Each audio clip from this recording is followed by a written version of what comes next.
Everyone admired the beautiful sister's music, until the Duke chose the quiet one to play A True Story from England, 1843. There were two sisters in the Ashford household, and everyone had already decided which one mattered. The older one was called Eleanor. She was 24 years old, tall, and so obviously lovely that people often forgot what they were saying when she walked into a room. She had golden hair that she arranged perfectly every morning, a laugh that carried just the right amount of warmth without being too loud, and she played the pianoforte the way people dream of playing it. Clean, precise, and exactly as the music was written. She had performed at 3 county gatherings. She had received flowers from young lords. Her mother had once received a note from a titled lady, saying that Eleanor's playing was a gift to any drawing room. That note was framed. It hung in the hallway. The younger sister was called Margaret. She was 21, quiet, and the kind of person rooms seemed to forget about, 5 minutes after she arrived. She was not ugly. She was simply not Eleanor. She sat in corners at parties. She read books that no one asked her about. She did not have the kind of laugh that carried. In fact, most people could not remember ever hearing her laugh at all. When guests came over and asked Mrs. Ashford about her daughters, the mother would talk about Eleanor for several minutes, and then say, almost as an afterthought, "And Margaret reads." That was it. That was how Margaret was introduced to the world. Margaret reads. What nobody mentioned, what nobody seemed to know, or care to know, was that Margaret also played the pianoforte. She had been playing since she was 7 years old. She played every morning before the house woke up, sitting alone in the music room, with the curtains still drawn, her fingers moving across the keys quietly so she wouldn't disturb anyone. She never played anything with a name. No Chopin, no Schubert. She played what she felt, which sounds like a simple thing, but it is actually the hardest thing in the world.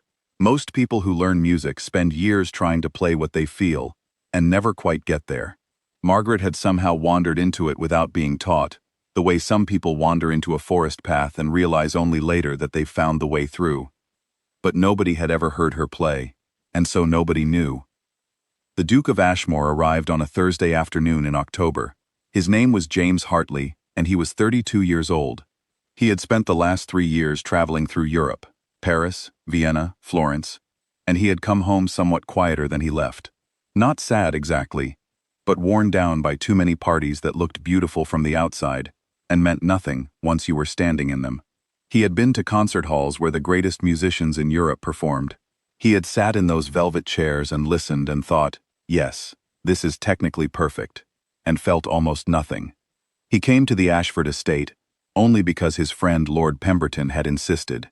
The Ashfords throw a fine autumn gathering, Pemberton had said. Good food, pleasant company, and I believe the older daughter plays rather well. The Duke had said fine, and packed his bags, and arrived at the long gravel drive with the same quiet politeness he brought to everything. Mrs. Ashford greeted him at the door with the kind of smile that had clearly been practiced. Eleanor stood just behind her mother, wearing a green dress that set off her hair, and she smiled too. A warmer smile, a more natural one. The Duke was polite to both of them. He shook hands with the other guests. He accepted a cup of tea. He stood near the window of the main sitting room and watched the garden and thought that the leaves outside were doing something rather beautiful with the afternoon light. Margaret came down the stairs while he was still looking at the garden. She was wearing a gray dress. She nodded at him briefly, and then sat down near the bookshelf and opened a book, and the Duke, turning from the window, watched her for a moment before anyone introduced them. There was something still about her, not shy, exactly, just settled, like someone who had no performance to give, and so was simply present. That's the younger daughter, Pemberton said quietly, appearing at his elbow. Sweet girl, very bookish. Said the Duke, and turned back to the window. That evening after dinner, there was music. Eleanor sat at the pianoforte and played the Chopin nocturne she had been practicing for 3 months. She played it beautifully. Her posture was perfect, her fingers were confident, and she understood the piece well enough to give it some feeling. When she finished, the room applauded warmly, and several of the men looked at her the way men often looked at Eleanor, with that particular expression of someone who is very pleased to be in the same room as a lovely thing. The Duke applauded too, He meant it. She had played well. But he had heard that nocturne before. He had heard it in Vienna played by someone who had spent 30 years doing nothing but music. He had heard it in Paris, played by a woman who wept while she performed. Eleanor's version was lovely. It was also, somehow, exactly what he expected. He sat with his hands in his lap after the applause ended, and realized he felt no different than he had before she played.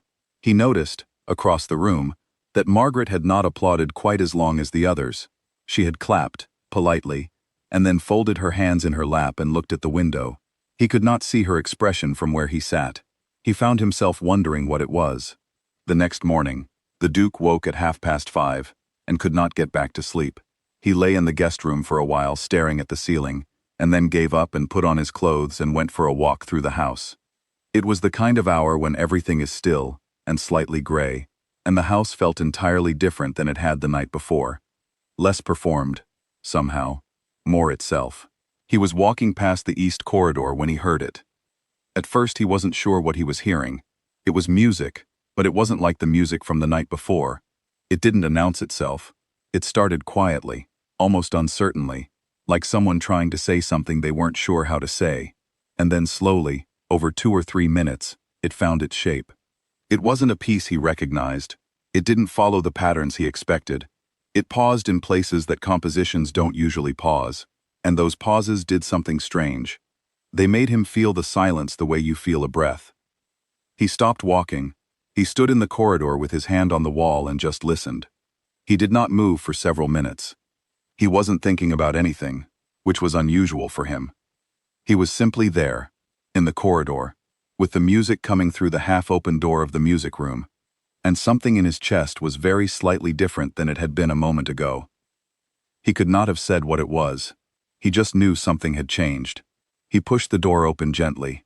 Margaret was at the pianoforte with her back to the door, still playing, and she did not hear him. He could see her shoulders from where he stood. They were not tense the way Eleanor's had been when she performed. They were loose, almost as if she had forgotten they were part of her body. Her head was tilted slightly to one side. She was listening to what she was playing as she played it, which is not something most musicians actually do. Then the floorboard creaked under his foot, and she stopped. She turned around very quickly, and the expression on her face was one of pure alarm. The expression of someone who has been caught doing something private. 2 of the keys rang on for a moment after her fingers lifted, and then the room went completely quiet. "I'm sorry," he said. "I didn't mean to interrupt." No, I should apologize." She was already sitting up straighter, already beginning to reassemble the version of herself that the world usually saw. "I forget the time when I play. I didn't think anyone would be awake." "Please don't stop," he said. She blinked. "I beg your pardon? I heard you from the corridor. I'd like you to continue, if you don't mind." She looked at him for a long moment, as if checking whether he was serious. He looked back at her calmly.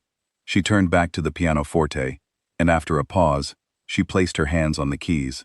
And she played. It was different this time, slightly more aware of being heard, but it was still hers, still that strange, honest, wandering thing. He stood near the door and listened, and after a few minutes, he sat down in the chair nearest to him, without quite deciding to, and stayed there until she finished. The room was quiet again. The gray morning light was starting to turn slightly gold through the curtains. "What is that piece called?" he asked.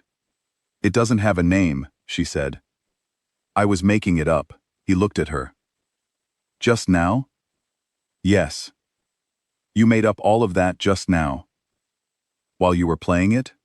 She nodded, looking slightly embarrassed, as if she expected him to tell her this was the wrong way to play. He was quiet for a moment. Then he said, "I have sat in every great concert hall in Europe, and I have never heard anything that did what that just did." She did not know what to say to that, so she said nothing, which was, he was beginning to understand, very much her way. That evening, there was to be another musical hour after dinner. Eleanor had prepared a second piece. Mrs. Ashford had arranged the chairs in the same way as the night before. Everything was set. Before dinner, the Duke found Mrs. Ashford near the hallway and made a quiet request. "I wonder," he said, "if it would be possible for Margaret to play tonight." Mrs. Ashford stared at him. "I beg your pardon?" "Margaret, your younger daughter. I'd like to hear her play this evening, if you have no objection." There was a silence that lasted just a little too long. "Do you mean Eleanor?" Mrs. Ashford asked carefully. "No," said the Duke. "I mean Margaret." Another pause. Mrs. Ashford's smile did not waver, but something behind it shifted. "Of course," she said. "Whatever you prefer," Eleanor was told. She said, "Of course," in exactly the tone her mother used, and then she walked out to the garden for 10 minutes, and came back with a different kind of stillness on her face. The kind that comes from having felt something, and then decided not to feel it. Margaret was told last. She was in the library with a book when her mother came in. "The Duke has asked if you would play tonight," her mother said. Margaret looked up slowly. "The Duke?" "Yes. He asked for me." "Margaret, don't make a fuss," he asked, "and you will play." Margaret turned this over in her mind for a long time after her mother left. She had played the pianoforte for 14 years, and no one had ever asked her to play for anyone. She kept thinking there must be some mistake. Dukes did not ask for the sister who reads. The music room that evening held 22 people. The candles were lit. The chairs were arranged in their neat half-circle. People held their glasses of port and talked in the pleasant way that people talk after a good dinner, slightly relaxed, slightly warm. Eleanor sat in the front row in her green dress. The Duke stood near the fireplace at the back of the room. Margaret walked in last. She was wearing the same gray dress from the day before. Her hair was done simply. She sat down at the pianoforte and looked at the keys, and the room's conversation slowly quieted. She placed her hands on the keys and did not play. 5 seconds passed, then 8. The room shifted slightly. That uncomfortable shift of an audience that doesn't know whether something has gone wrong. Then she played. It began the way it always began, quietly, like a question without an answer yet. A few of the guests exchanged small glances, not quite sure what they were listening to. It wasn't Chopin. It wasn't anything they recognized. It didn't have the proper shape of a composed piece. But something happened around the 2-minute mark. Nobody could have said exactly what it was. The music had not gotten louder or faster. It had simply deepened. It had found something underneath the first notes, something that the first notes had only hinted at, and it followed that thing honestly, wherever it led. And the room, almost without knowing it, followed along. A woman near the window had been holding a sherry glass for the past several minutes and had forgotten to drink from it. Lord Pemberton, who had been reviewing his mental list of things to do when he returned to London, stopped reviewing it. 2 young men at the back, who had been having a very quiet conversation about horses, said nothing more. The Duke, standing near the fireplace, watched Margaret's face. It was different from Eleanor's face when she played. Eleanor had looked focused, precise, and lovely. Margaret looked like someone who was not in the room anymore. She was somewhere inside the music, following it, letting it pull her forward. She was not performing. She was doing something that performing gets in the way of. She played for 11 minutes.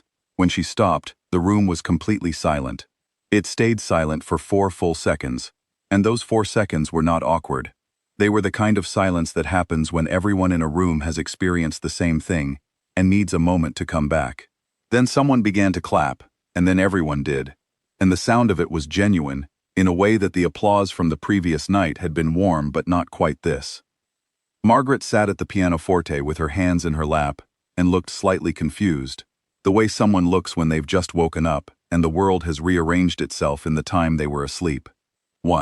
Afterward, people said things to her, polite things, confused things.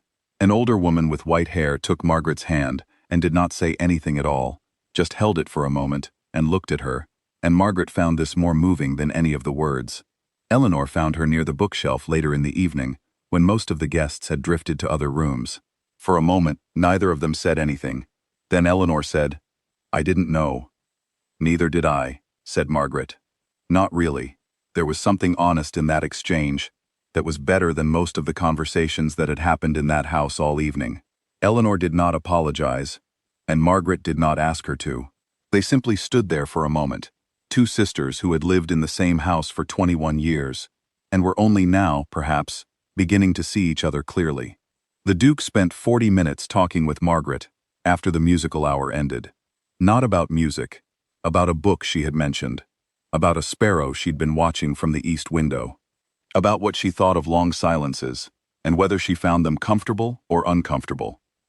He talked to her the way he talked to people he genuinely wanted to understand, not asking questions to fill space, but asking them because the answers actually mattered. She answered him plainly, without the social decoration that most conversations required, and he found this extraordinary. Not because it was unusual in theory, anyone could be plain-spoken, but because in practice, he had met very few people in his 32 years who actually were. Before the guests retired for the night, he told her that he had heard her from the corridor that morning and had stood there for nearly 10 minutes without moving. She said, "I know. I heard the floorboard." He laughed. It was a real laugh, not the polished kind. "You knew I was there?" "Yes." "And you kept playing?" She thought about it. "I almost stopped. But then, I don't know. It felt rude to stop. You were listening so carefully." He looked at her for a moment. "That," he said, "is the kindest thing anyone has done for me in a long time." The following morning, before the guests began to leave, the Duke spoke privately with Mrs. Ashford in the small sitting room off the hallway. Mrs. Ashford had been watching him since last night, and she had arranged her expectations accordingly. She was prepared for this conversation. She had imagined it, in one form or another, for the better part of a year. "I would like to formally request permission to call on your daughter," the Duke said. Mrs. Ashford smiled the smile she had been saving. "Of course," she said warmly. "Eleanor would be—" "Margaret," he said. The smile stayed on her face. The rest of her face took a moment to catch up. "Margaret?" she repeated. "Yes." There was a very long pause. 7 different things happened on Mrs. Ashford's face in quick succession. Then she said, "Of course." Again, in a slightly different voice. Not the warm one, the acquiescing one. The one that meant she was already beginning to revise the story she would tell about this. The Duke thanked her and left. Mrs. Ashford sat down in the nearest chair and looked at the wall for a while. Margaret was in the music room when the carriage was brought round. She was not playing. She was just sitting at the pianoforte, looking out the window at the gravel drive and the low morning mist over the lawn. She was thinking about the Duke's words from the night before, the greatest concert halls in Europe, and trying to understand how that was possible. She had never been trained. She had never performed. She had simply played what she felt every morning for 14 years, because it was the only part of the day that was fully hers. She heard footsteps in the corridor, and then a knock at the open door. The Duke was standing there with his coat on and his bag already collected. "I wanted to say goodbye properly," he said. "Goodbye properly," she repeated, in a way that wasn't mocking but was slightly amused. "Yes, not the kind where you say goodbye to 20 people all at once and shake hands and no one means anything they say." She turned on the bench to face him. "And what does goodbye properly sound like?" He thought about it. "I think it sounds like, 'I will come back, if you'll allow it.'" She looked at him for a moment. Then she turned back to the pianoforte and played 3 quiet notes. Not a melody, just 3 notes, placed side by side, the way you might place 3 words. "I'll allow it," she said.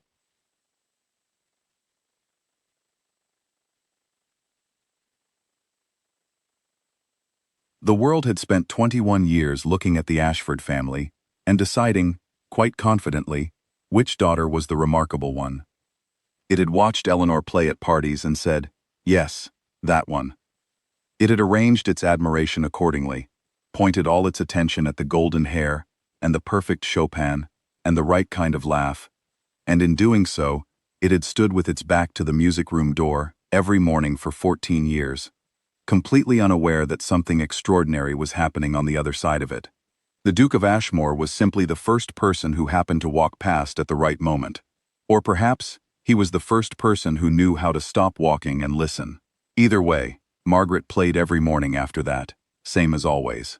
But now, she no longer stopped when she heard footsteps on the stairs. And,